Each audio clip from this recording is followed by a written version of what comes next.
সকালবেলার নাস্তা এগুলো এবং জিমের জন্য খাবার তৈরি করে নিয়ে গেলাম।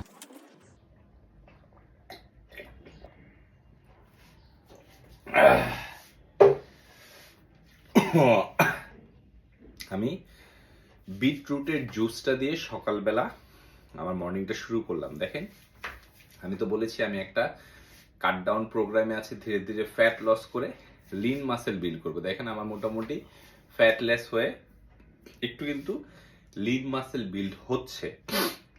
খুব শীঘ্রই দেখবেন অল্প কিছু দিনের মধ্যে মোটামুটি অ্যাবস ভিজিবল হয়ে যাবে, ফ্যাটগুলো চলে যাবে, লিন মাসেলগুলো একটু রিপড হবে।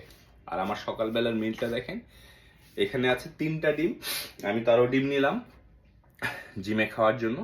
তারপরে এটা হলো মিষ্টি আলু, হ্যাঁ, complex carbs, good protein, fat.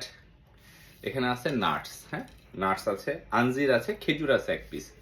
তো যখনই আপনার একটা কাট ডাউন প্রোগ্রামে থাকবেন, মানে একটু ওয়েট লস, আপনার ডায়েট কিন্তু ক্লিন হতে হবে, ক্লিন। অতিরিক্ত তেল থাকা যাবে না, অতিরিক্ত কার্বস থাকা যাবে না, লিমিটেড। যতটুকু কার্বস দরকার ততটুকু কার্বস লাগবে, ঠিক আছে? ইভেন মাসেল ওয়েট বাড়ানোর ক্ষেত্রে লিন মাসেল বাড়াতে হবে, হ্যাঁ, ফ্যাট সহ মাসেল না, লিন মাসেল। এইভাবেই ক্লিন ডায়েট করতে হবে। আপনারা আপনাদের ট্রেনার থেকে ভালো একটা ডায়েট চার্ট নিয়ে নেবেন, হ্যাঁ, আর নিয়মিত অবশ্যই ব্যায়াম করবেন। ভালো থাকবেন, সুস্থ থাকবেন, টাটা, টেক কেয়ার।